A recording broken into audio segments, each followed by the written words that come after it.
안녕하세요. 만나서 반갑습니다. 김현입니다. 저는 노량진에서 임용고시 교육학을 이제 올해로 20년째 가르치고 있는 그런 사람인데요. 어, 내년, 그러니까 2023학년 교육학 공부 어떻게 할 건지 여러 가지 공부 방법과 그다음에 이 교육학 우리과 더불어서 여러 이제 임용 시험의 기본적인 그 제도, 구조 이런 것들을 설명해 드리려고 합니다.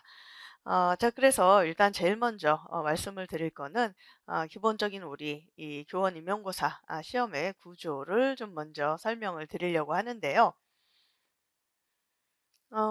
자, 우리 교원 임용고사 시험 제도는 보시면 이제 크게 두 시험으로 이루어져 있습니다. 그래서 1차 시험과 2차 시험으로 이루어져 있는데요.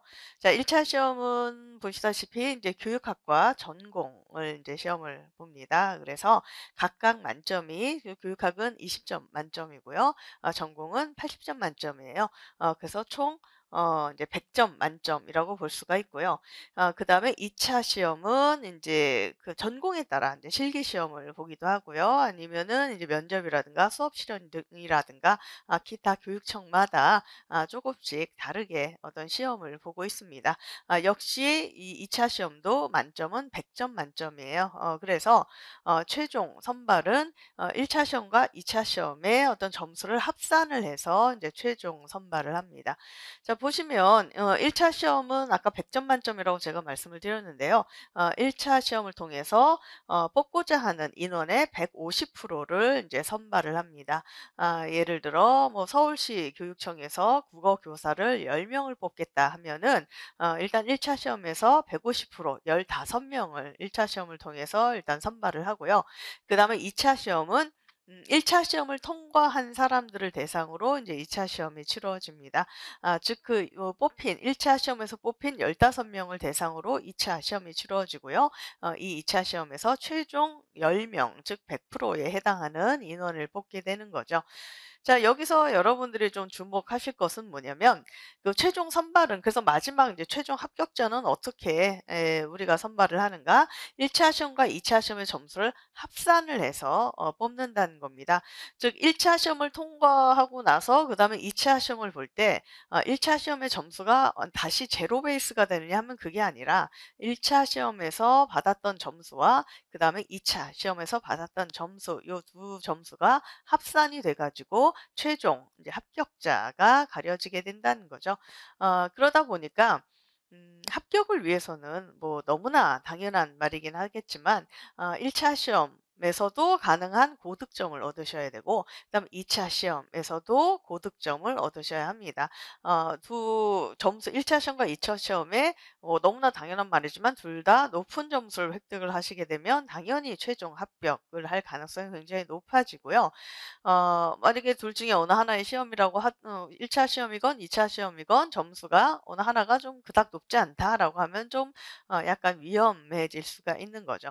둘 다 좋은 점수를 받는 것이 중요한데 굳이 두 시험 중에 어떤 것을 이제 더 우리가 먼저 좀 우선시해야 되냐라고 한다면 당연히 1차 시험을 여러분들이 좀 더 우선시하셔야 된다라고 제가 말씀을 드리겠습니다.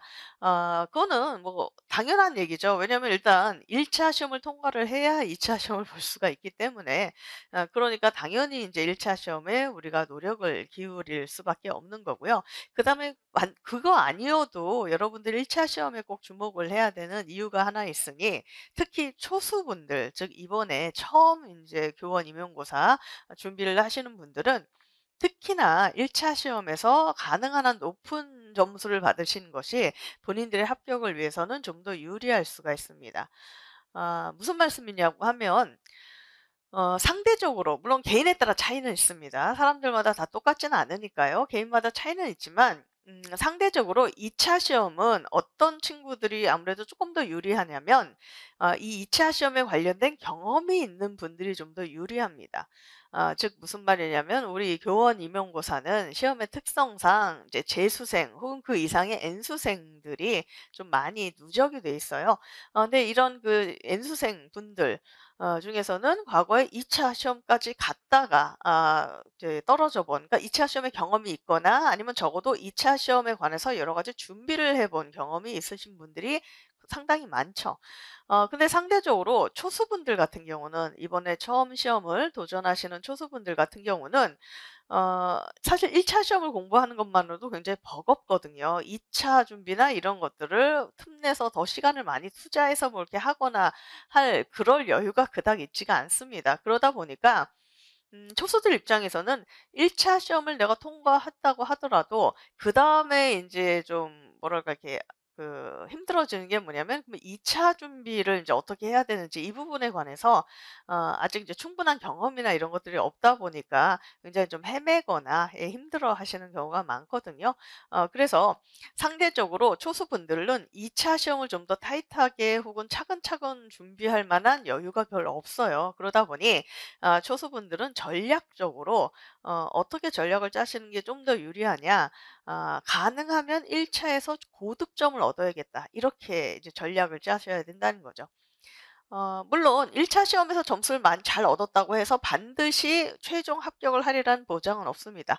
2차 시험에서도 내가 2차 시험을 어느 정도 받느냐에 따라서 이제 점수의 편차가 생기기 때문에 사실은 2차 시험의 결과에 의해서 등수나 이런 것들이 바뀌는 이런 경우도 있지만 아무래도 확률상 우리가 생각을 해 보면 1차 시험에서 고득점을 얻으면, 아까 말했지만 1차 시험에서 15 명을 뽑는데 만약에 내가 거의 뭐 15등 14 등이나 13 등으로 1 차를 통과를 했다 하면은 상당히 좀 위험하죠. 2차 시험에서 굉장히 인제 많이 본인이 노력을 하고 앞에 있는 4-5 명을 내가 뚫고 올라가야만 최종 합격을 하게 되는, 그러니까 1차 시험에 합격은 하긴 했는데 뭔가 약간 끝으로 합격을 했다 이러면은 굉장히 많이 불안해지고, 그리고 2차 시험에서 이제 굉장히 힘들어질 가능성이 높습니다. 근데 반대로 내가 1차 시험을 통과를 했는데 상당히 높은 등수를 통과를 했다, 소위 말해서 1 등이나 2 등으로 내가 1차 시험을 통과를 했다, 그러면 상당히 안정적으로 2차 준비를 하실 수가 있고, 또한 설사 2차 시험에서 약간 내가 조금 부족한 부분이 있다 하더라도 1차 점수로 그거를 커버를 할 수가 있다는 거죠. 1차 시험에서 1 등으로 붙었는데 2차 시험을 뭐 엉망진창으로 해 가지고 최종으로 불합격을 했다, 이런 경우는 극히 드뭅니다. 그러기 때문에 결국은 전체적으로 봤을 때 그 최종 선발을 가르는 가장 결정적인 기준이 뭐냐? 저는 1차 시험에서 얼마나 점수를 잘 받느냐, 이게 결정을 한다라고 봐요. 그러기 때문에 특히 초수분들은 2차 시험에 대한 경험이나 이런 것들이 덜하기 때문에 전략적으로 본인들이 이제 앞으로 1년 동안 공부의 계획을 짜실 때 가능하면 '나는 1 차에서 최대한 점수를 많이 얻어서 가겠다.' 이런 방향으로 이제 공부의 전략을, 시험의 전략을 짜시면 좀 더 유리하지 않을까라는 생각을 합니다. 그래서 이게 이제 기본적인 우리 교원 임용고사의 시험 제도에 대해서 이제 설명을 드렸습니다. 자, 그다음에는 이제 무엇을 살펴보려고 하냐면, 이제 교육학과 관련해서 이제 출제 영역 범위를 좀 말씀을 드리려고 하는데, 죄송합니다. 요거를 말씀드리기 전에 다시 앞에 1차 시험에 관한 이야기를 조금 더 해 봅시다. 자, 교육학하고 전공 이렇게 두 가지 과목으로 1차 시험이 이루어져 있어요. 보시면 알겠지만 교육학이 20점 만점이고 전공이 80점 만점입니다. 어 뭐 아시는 분들은 아시겠지만 이제 높아심에 혹시나 해서 말씀을 드리는데, 교육학도 그렇고 전공도 그렇고요. 어 반드시 받아야 되는 어떤 기본 점수가 있어요. 그러니까 소위 말해서 이제 그러니까 과락이 있는데, 과락의 기준이 40% 입니다. 40% 라는 얘기는 뭐냐면, 교육학 같은 경우는 40% 면 어떻게 되냐면 8 점이고요. 전공 같은 경우는 32 점입니다. 이게 과락의 기준이에요. 그러니까 즉 교육학은 아무리 점수를 못 받아도 8점 미만으로 받으면 안 됩니다. 8점 이상을 받으셔야 되고, 전공 같은 경우도 아무리 전공을 내가 못 받다 하더라도 32점 미만으로 받으시면 안 된다는 거죠. 두 과목 중에 어느 하나라도 과락이 나면 여러분들 1차 시험에서 탈락입니다. 예를 들어서 내가 전공을 80점 만점을 받았어. 전공은 만점을 받았다 하더라도 근데 교육학을 뭐 6 점이나 7 점대를 받았다, 이러면은 그냥 1차 시험에 탈락입니다. 둘 중에 어느 한 과목이라도 과락이 나면 안 돼요. 어 설마 아무리 그래도 그렇지 '내가 저 기본 과락 저것도 통과를 못 하겠어? 저것 때문에 1 차를 통과를 못하는 그런 일이 일어날까?'라고 생각을 하실 수가 있는데, 물론 자주 있는 일은 아니지만 간혹 그런 경우 케이스가 있습니다. 그래서 저도 몇 년 전에 어떤 케이스를 봤냐면, 어떤 친구가 본인 전공에서 거의 한 74 점을 받았어요. 80점 만점에서 74 점으로 굉장히 높은 점수를 받았는데, 그만 교육학이 7점대가 나왔습니다. 그러다 보니까 결국은 이제 교육학 과락으로 1차 시험에서 떨어지는. 근데 이제 이게 너무나 그 친구가 아쉬웠던 게 뭐냐면, 만약에 이 과락 기준이 없었다면 그냥 1 차를 통과할 점수였거든요. 그러니까 그 당시 1차 커트라인을 보면은 그때 그 친구가 받았던 74 점하고 그다음 교육학 그 7점대를 합하면 당시에 1차 기준을 통과하는 정도의 점수였어요. 그런데도 어쨌든 이게 과락이 나는 바람에 1 차를 합격할 점수를 충분히 받아 놓고도 1 차를 합격하지 못하는 이런 경우가 있거든요. 그래서 요 두 가지, 둘 중 어느 하나라도 이제 '과락이 나면 안 된다.'라는 거를 이제 말씀을 드리고 싶고요.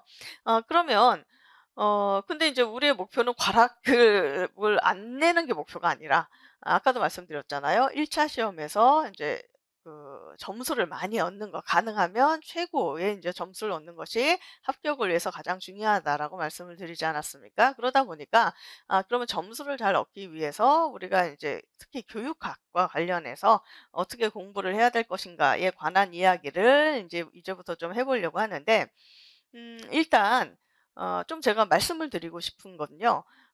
보시면 배점으로 봤을 때 교육학이 배점이 낮아요. 전공의 4분의 1 밖에 되지 않지 않습니까? 그러다 보니까 처음 공부를 하시는 분들 중에 공부의 전략을 좀 이런 식으로 짜시는 분들이 있어요. 전공이 80점 만점이고 교육학은 20점 만점이니까, 그러면 전공에서 좀 고득점을 얻고, 그러니까 내가 할 수 있는 노력은 한계가 있으니까 교육학은 이제 어느 정도 기본 정도만 하고, 그래서 이제 뭐 그렇게까지 고득점을 노리지 않고, 그다음에 전공에 이제 막 올인을 해 가지고 전공으로 이제 막 점수를 얻어서, 그래서 이걸 좀 커버해서 1 차를 통과를 해 보겠다. 이런 식으로 공부 계획을 짜시는 분들이 있습니다.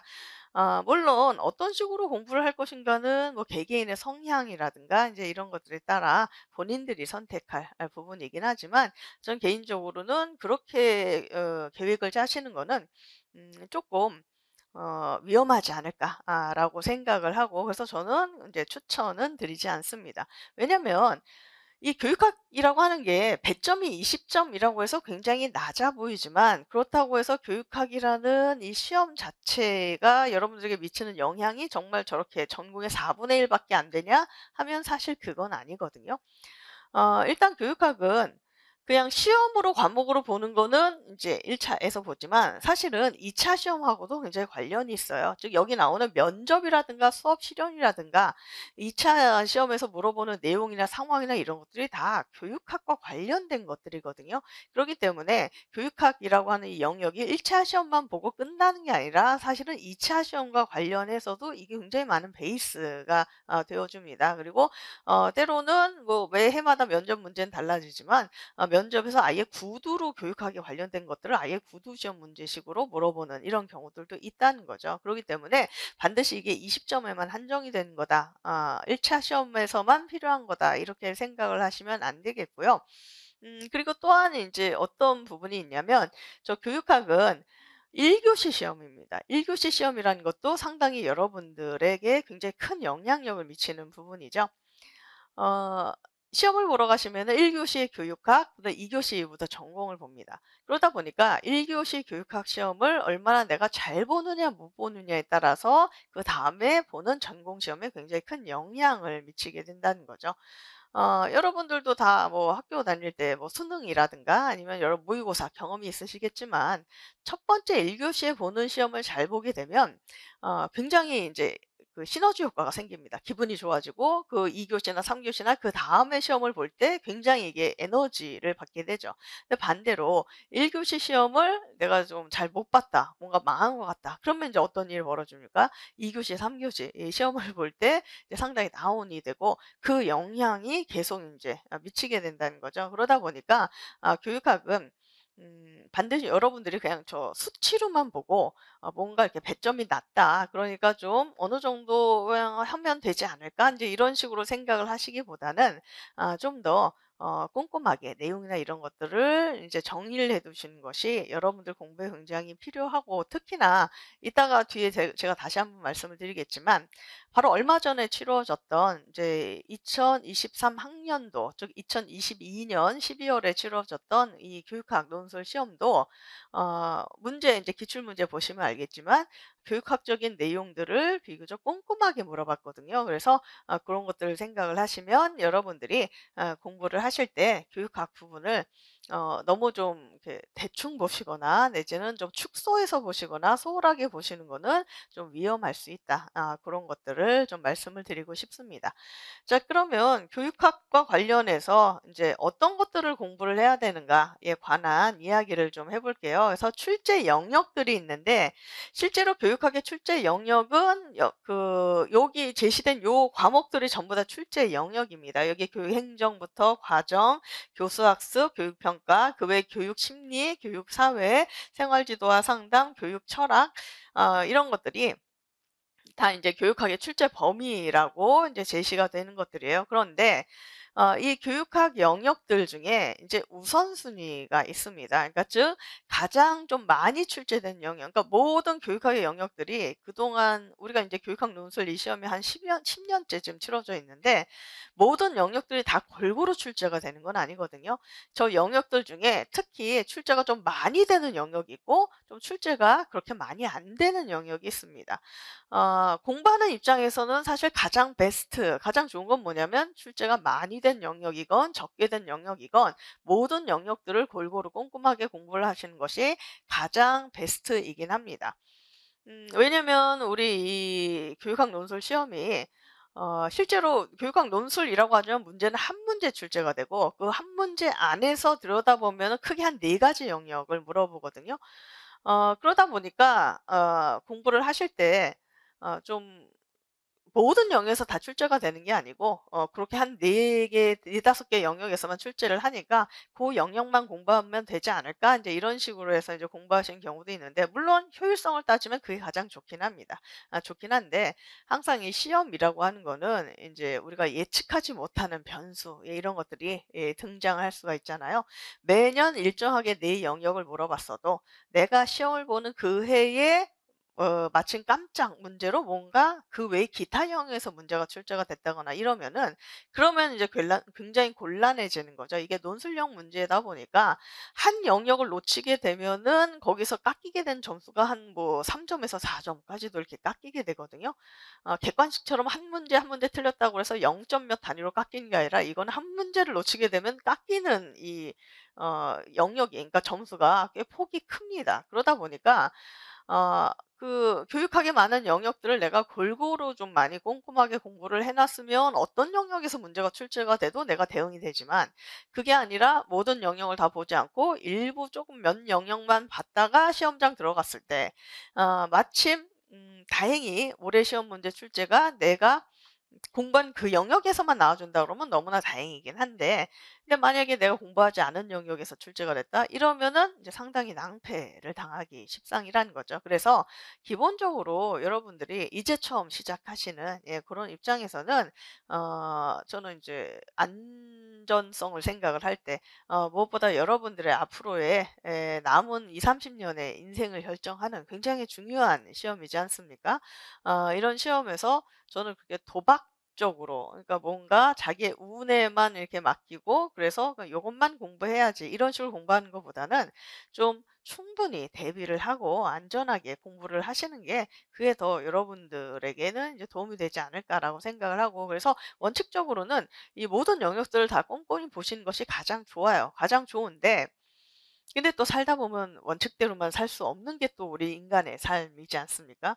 물론 나도 그렇게 꼼꼼하게 다 보고는 싶지만 선생님 도저히 그게 안 돼요. 제가 교육학만 공부를 한 게 아니라 전공도 공부를 해야 되고, 또 우리 공부를 하시는 분들 중엔 또 다른 일을 병행하시면서 공부를 하시는 분들도 있잖아요. 가정을 꾸리시면서 공부하시는 분들도 있고, 직장을 다니시면서 공부하시는 분들도 있고, 대학원을 다니시면서 공부하시는 분들도 있다는 거죠. 학교를 다니시거나. 그러다 보니까 사실 이게 말이 쉬운 거지 이 모든 영역을 다 꼼꼼히 본다는 게 쉬운 건 아니죠. 그러다 보니까 이제 좀 차선책으로 그러면 좀 더 효율성 있는 공부를 하고자 할 때 그럼 "어떤 영역을 위주로 보는 게 좋습니까?"라고 이제 많이 보십니다. 그렇게 생각을 해 보면 요 앞에 있는 네 영역이 가장 이제 우선순위로, 그러니까 즉 출제가 굉장히 많이 되는 영역이다라고 여러분들이 생각을 하시면 되겠어요. 자, 그래서 제일 첫 번째가 교육행정입니다. 그래서 교육행정은 지금 교육학 논술 시험이 거기 근 한 10여 년, 10년 정도 치러졌는데 매해년도 한 번도 안 나온 적이 없었어요. 그러니까 매년마다 교육행정에 관련된 문제는 꼭 한 문제씩 나온다고 생각을 하시면 됩니다. 올해 치러졌던 시험도 마찬가지죠. 4번 문제로 출제됐던 관료제. 이거에 바로 교육 행정 파트 영역에 해당하는 거거든요. 그래서 가장 일단 1순위 순위로 여러분들 공부를 하셔야 되는 게 뭐냐? 그게 바로 교육 행정 영역이다. 가장 중요한 영역이다라고 말씀을 드리고 싶고, 그다음에 두 번째로 중요한 영역이 어디냐라고 하면은 두 번째가 이제 교육 과정 파트입니다. 그래서 교육 과정 파트도 거의 매년 출제되다시피 합니다. 그 10년 동안 한 번만 빼고 9번 정도가 계속 출제가 됐었어요. 그래서 이 교육 과정 파트, 이것이 인제 굉장히 중요한 두 번째로 중요한 파트라고 볼 수가 있고, 그다음에 세 번째 교수 학습이라고 하는데 사실 뭐 두 번째, 세 번째 순위는 제가 편의상 그냥 번호를 붙인 거지 거의 중요도가 똑같다고 보시면 됩니다. 교수 학습 같은 경우도 거의 매해년도 문제가 출제되다시피 인제 하는 부분이죠. 그래서 올해 같은 경우는 인제 그 1번 문제에서 자기조절 학습 같은 걸 물어봤는데, 자기조절 학습 같은 경우는 인제 물론 뭐 교육심리에서 반드라를 하면서 얘기할 수도 있지만 이제 교사 학습에서 교사 학습 방법으로도 이제 많이 이야기하는 부분이죠. 그래서 올해도 출제가 됐다고 볼 수가 있고, 네 번째가 이제 교육 평가 부분입니다. 교육 평가는 그동안 10번 중에 그 총 10년 동안 치러준 시험 중에 한 8번 정도 나왔던 것 같아요. 올해도 형성 평가와 관련해서 문제가 나왔었죠. 예, 그래서 요 네 영역이 가장 많이 출제가 되는 영역이라고 여러분들 생각을 하시면 되겠습니다. 그래서 물론 모든 영역이 다 중요하긴 하지만 그래도 가장 우선적으로 공부를 해야 되는 영역이 어디냐라고 물어보신다면 이렇게 네 개의 영역을 좀 말씀을 드리고 싶고, 그 외에 기타라고 여기 이렇게 나와 있는데 이것도 이 우선순위에 맞게 이제 연장선상이라고 생각을 하시면 돼요. 그러니까 즉 요 네 가지 영역 외에 이제 많이 출제가 된 게 뭐냐 하면은 교육 심리. 그러니까 역시 올해 같은 경우 그 자기 효능감 물어봤잖아요. 예, 그게 이제 교육 심리 파트라고 볼 수가 있고, 그다음으로 출제가 많이 된 영역이 교육 사회 영역입니다. 그리고 그다음으로는 생활 지도와 상담, 그다음으로는 교육 철학이다. 그러니까 이게 지금 우선순위에 따른 배열이라고 생각을 하시면 되고요. 그래서 요런 영역들이 바로 이제 교육학 출제 영역이자 동시에 또 그 안에서 우리가 무엇을 더 좀 중심 있게 좀 더 중요하게 볼 것인가에 관련된 어떤 안내를 제가 해 드렸습니다. 그래서 여기까지가 기본적인 이제 우리 교원 임용고사 시험 제도와 그다음에 교육학의 어떤 영역에 대한 설명을 드렸고요. 그다음으로는 이제 제 강의의 어떤 일정에 대해서 좀 소개를 드리려고 해요. 일단 제 강의는 어 어떤 점을 특징으로 하고 있느냐라고 물어보신다면 좀 제 입으로 말씀을 드리기는 되게 쑥스럽지만 상당히 이해와 어떤 기억에 도움을 주는 강의다라고 저는 그렇게 말하고 싶습니다. 그리고 다른 이제 그전에 제 수업을 들었던 수강생분들도 그렇게 많이 말씀을 해 주세요. 제 수업은 좀 예를 많이 들어 드리는 것이 특징입니다. 그래서 그냥 책에 있는 내용을 전달하는 것이 아니라 그와 관련된 굉장히 많은 예시를 제가 제공을 해요. 그러다 보니까 수업을 듣는 분들이 뭐라고 말씀하시냐면 예를 듣다 보면은 이제 그 내용 자체가 상당히 이해에도 도움이 되고, 그리고 예를 중심으로 기억도 이제 잘 난다. 내가 막 열심히 많이 외우지 않아도 듣는 것만으로도, 그리고 예를 떠올리는 것만으로도 그래도 이러저러한 기억들을 많이 해낼 수 있다. 예, 이런 이야기들을 많이 해 주시더라고요. 그래서 그런 부분이 제 강의의 장점이라고 생각을 하고, 또 하나 올해 시험 경향을 이렇게 봤을 때 특히 올해 시험 경향이 또 제 강의와 좀 많이 맞아떨어지지 않았나라는 생각을 합니다. 뭐 N수생분들은 뭐 그리고 아시는 분들은 아시겠지만 올해 시험 출제 경향이 작년과는 좀 많이 달랐어요. 최근 한 2-3 년간의 이 교육학 출제 경향은 어떤 식이었냐면 뭔가 정확한 정답, 교육학적인 지식이나 내용을 정확하게 쓰기보다는 약간 상황 같은 걸 주고 "이런 상황에서 이제 네가 교사라면 어떤 방안이 있을 수 있습니까? 한번 써 보세요." 이런 식의 문제가 좀 더 많았습니다. 그러다 보니까 요 최근에 2-3 년간에는 교육학적인 내용을 그렇게 내가 정확하게 알고 있지 않아도 그냥 그 상황을 보고 그 맥락에 맞춰서 약간 이제 소설 쓰듯이 약간 말을 해결 방안을 약간 지어내거나 뭐 이래도 그걸 다 많이 인정을 해 줬어요. 그러다 보니까 뭔가 교육학적인 내용이나 지식을 열심히 공부한 학생들 입장에서는 좀 허무했던 것이 최근 2-3 년간의 출제 경향이었습니다. 그러다가 올해 이번에 출제 경향은 많이 달라졌죠. 올해 문제 출제 경향은 모두 다 정답이 있는 걸 물어봤습니다. 그러니까 본인이 말을 만들어내거나 꾸며내서 쓸 수 있는 답은 하나도 없었고요. 정확하게 그 교육학적인 요 내용을 알고 있는가를 측정하는 문제가 거의 대부분이었습니다. 그리고 요런 식의 어떤 그 출제 방향은 그러니까 그 한 3년 전 이전에 과거에 주로 인제 이런 식으로 많이 물어봤었는데 그러니까 한 3년 만에 출제 방향이 다시 좀 옛날 방향으로 회귀를 했다라고 볼 수가 있는 거죠. 다만 그 옛날 방식 옛날의 어떤 출제 경향과 또 이 올해의 출제 경향에 또 그 안에서의 차이점이 있는데 그 차이점은 뭐냐면 공통점은 뭔가 정답이 있는 정확한 지식이나 이런 걸 물어봤다는 점은 공통점이지만 올해 출제 경향은 그 안에서도 좀 더 디테일하게 정확한 답을 요구했다는 겁니다. 예를 들어서 관료제와 관련해서 올해는 4번 문제로 관료제 조직에 관해서 물어봤는데요. 사실 일 관료제 조직은 과거에도 많이 물어봤던 거예요. 심지어 논술형으로도 이미 과거에 물어봤던 겁니다. 그래서 이미 과거에 물어봤던 거를 이번에 또 물어봤어요. 그러다 보니까 학생들 입장에서는 뭐 그닥 어려운 걸 물어본 게 아니죠. 상당히 이제 좀 쉬운 내용을 그러니까 교육학을 좀 어느 정도 좀만 공부를 했으면 다 알 만한 그런 내용들을 물어본 거죠. 그런데 다만 이제 차이점이 뭐냐면 옛날에는 관료제를 물어볼 때 이런 식이었어요. 관료제의 특징이 5가지가 있거든요. 그러면 예전의 문제는 관료제의 특징 5가지 중에 2가지를 써 봐라.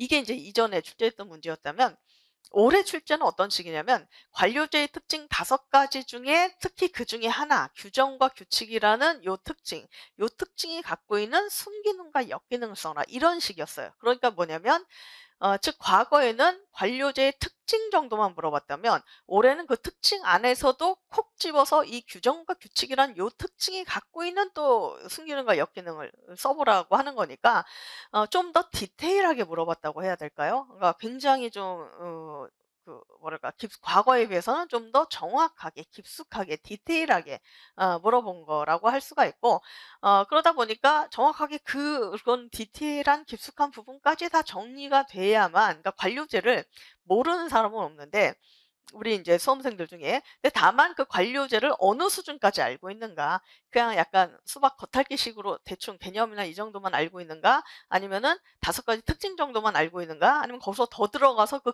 각각 특징이 갖고 있는 순기능, 역기능까지 다 알고 있는가. 이거에 따라서 이제 답안을 쓰는 쓰게 된 답안이나 내용이나 이런 것들이 차이가 있게 되는 거죠. 그래서 올해 시험의 특징은 물어본 주제 자체는 어려운 건 없었어요. 근데 다만 거기서 요구하는 답이나 이런 것들이 좀 정확하게 어떤 디테일까지 정확하게 맞춰서 쓸 수 있느냐 없느냐 이거를 판가름하는 시험이라고 이제 시험이라는 것이 올해 시험의 특징이고 저는 그런 부분이 제 강의와 상당히 잘 맞는다라고 생각을 합니다. 왜냐면 제가 또 수강생 여러분들이 제 강의에 대해서 평가를 해 주시는 것 중에 하나가 뭐냐면 "상당히 꼼꼼하다."라는 겁니다. 그래서 저는 아마 뭐 노량진에서 이제 여러 좋은 선생님들도 많이 계시지만 아마 이거 여러 선생님들과 다 비교해 봤을 때 가장 내용을 좀 디테일하게 꼼꼼하게 좀 많이 다루는 편에 제가 속합니다.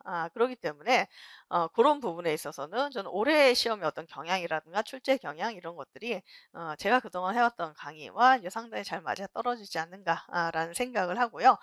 그다음에 제 강의는 예 요런 식으로 진행이 됩니다. 1년 동안의 이제 커리큘럼이 이렇게 진행이 돼요. 그래서 1-2월 달에는 그린 키위반이라고 해서 교육학의 기본 이론을 정리를 하고요. 3-4월 달에는 골드 키위반이라고 해서 통해서 교육학 심화 이론을 정리를 합니다. 그러면은 이제 물어보시겠죠. "기본 이론은 뭐고 심화 이론은 뭡니까?"라고 아마 이제 물어보실 거예요.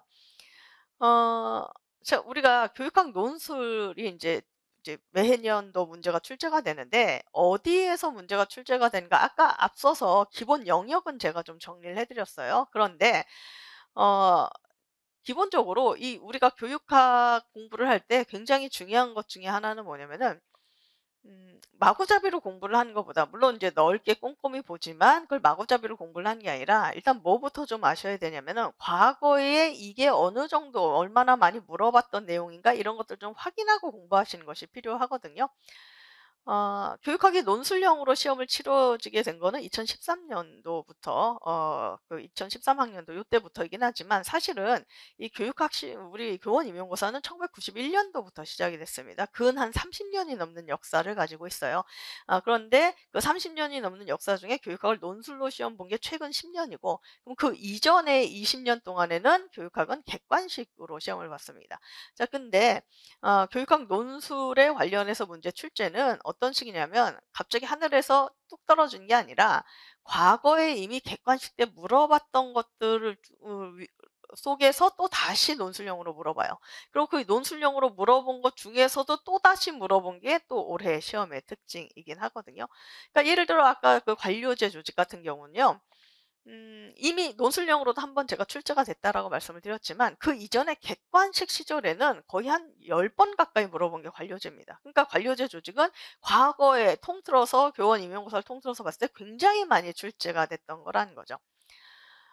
매해년도마다 조금씩 그 출제 경향이라든가 뭐 비중이나 이런 것들이 똑같진 않습니다. 달라지긴 하지만 크게 4 문제 정도 출제가 된다고 했을 때 좀 이런 식입니다. 한 2 문제 정도는 한 50% 정도는 과거에 5번 이상 물어봤던 거 위주로 좀 물어봅니다. 그리고 한 문제 정도는 과거에 한 서너 번 정도 물어봤던 거 위주로 물어보고요. 그다음에 나머지 하나가 과거에 한 2번 이하로 물어봤던 거 혹은 때로는 한 번도 안 물어봤던 거 이런 것들을 물어본다는 거죠.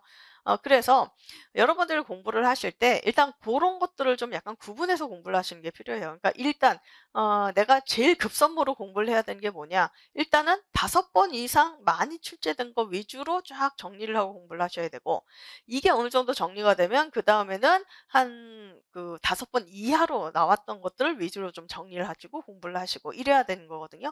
그거에 맞춰서 나눠 놓은 게 바로 그린키 위반과 골드키 위반입니다. 그래서 이 1열 그린키 위반은 교육학 기본 이론 정리라고 했는데 이 여기서 말하는 기본 이론이라는 건 뭐냐면 과거에 5번 이상 좀 많이 물어봤던 내용들 위주로 지금 정리를 하는 거고요. 그다음 3-4월 달 골드키 위반은 지금 심화 이론이라고 인제 제가 이렇게 써 놨는데 이 심화 이론이라는 건 뭐냐면 과거에 5번 미만으로 출제됐던 거 혹은 한 번도 안 출제됐던 거 요런 것들 위주로 좀 내용을 구성을 했던 게 한 게 바로 이 3-4월 골드키 위반이에요. 그래서 그린키 위반, 골드키 위반 요 1, 2, 3, 4월을 통해서 인제 교육학에 관련된 이론을 이제 정리를 하고요. 그다음에 5, 6월 반에는 뭘 하냐면 이제 기출분석반이라고 해서 여기서는 우리 그 10년 동안의 논술형 교육학 문제뿐만 아니라 그 이전의 객관식 문제도 그 이전에 한 5 년치 그러니까 마지막 객관식으로 역순으로 거슬러 올라가서 한 5 년치에 해당하는 객관식 문제를 기출 분석을 합니다. 올해의 기출 분석반이 그러니까 올해 시험 같은 경우는 이 기출 분석이 상당히 중요했어요. 왜냐면 올해 출제됐던 모든 그 문제들이 다 이미 과거에 물어봤던 내용들 기출이 됐던 것들 위주로 물어봤기 때문에 사실 기출 분석을 꼼꼼히 했다면 충분히 다 대응할 수 있는 그런 문제였죠. 그래서 올해월 반에는 올해월 달에는 이 기출 분석반을 통해서 이제 기출 문제 분석하는 작업을 합니다. 그다음에 7-8 월에는 마인드맵 반이라고 해서 제 교재 중에 마인드맵이라는 교재가 있거든요. 교육학의 전 영역을 마인드맵으로 이제 구조화 시킨 그 교재가 바로 마인드맵 교재인데 이걸 가지고 우리가 그동안 쭉 공부했던 교육학적인 내용을 다시 한번 쫙 구조화하는 작업을 하고요. 마지막에 90 11월에 모의고사반 여기서는 실전 모의고사를 실시를 하게 됩니다. 그래서 실제와 유사하게 교육학 문제를 제가 출제를 하고 여러분들 시간에 맞춰서 그거를 이제 써 보는 그런 훈련을 하게 되죠. 어 그냥 이 강의명으로만 봤을 때는 이제 이게 논술형 시험이니까 '쓰는 작업은 그러면 90, 11월 요때만 쓰는 작업을 하는가?'라고 생각하실 수 있는데 그렇진 않습니다. 사실은 쓰는 작업은 요 2월 달부터 이때부터 합니다. 그래서 2 월부터 해서 4 월, 5, 6 월, 7, 8월 매번마다 아침마다 제가 월요일에 한 문제, 화요일에 한 문제 이렇게 문제를 드려요. 그래서 여러분들이 배웠던 교육학적인 내용이나 이런 것들에 대해서 좀 이렇게 쓰는 작업을 하는 그런 작업을 사실은 3 월부터 조금씩 합니다. 본격적인 이제 모의고사 반은 9 월부터 하지만 쓰는 작업은 3 월부터 시작을 한다라고 생각을 하시면 되고 그리고 그러니까 이제 이런 3-4 월부터 쓰는 작업을 하게 되면은 이제 제가 이제 첨삭 같은 것도 제공을 하죠. 여기서 말씀드린 첨삭이라는 거는 여러분들이 쓴 답안지를 제가 보고 그에 대해서 이제 코멘트를 해 드리는 작업을 이야기를 합니다. 그래서 첨삭을 해 드리고 그리고 7-8 월이나 90, 11월 요때는요. 첨삭뿐만 아니라 플러스 채점도 들어갑니다. 여기서 말하는 채점이라고 하는 건 뭐냐? 여러분들 쓴 답안을 말 그대로 채점을 해서 점수화를 해서 이제 드리는 걸 말씀을 드리죠. 그래서 이런 첨삭이나 채점 그리고 글쓰기 작업 이런 것들이 이제 같이 병행이 되는 것이 제 강의의 특징이라고 말씀을 드리겠습니다. 자 그래서 여기까지가 기본적으로 간단한 우리 교원 임용고사 시험 구조 그다음에 교육학 공부해야 되는 영역이 어느 영역인지 그다음에 제 강의의 특징하고 커리큘럼에 대해서 설명을 드렸어요. 여러분들이 앞으로 공부를 하실 때 금이나마 방향성을 잡는 데 예 도움이 되었으면 합니다. 예 그래서 오늘 이 특강 강의는 이것으로 마치도록 하겠습니다. 수고하셨습니다.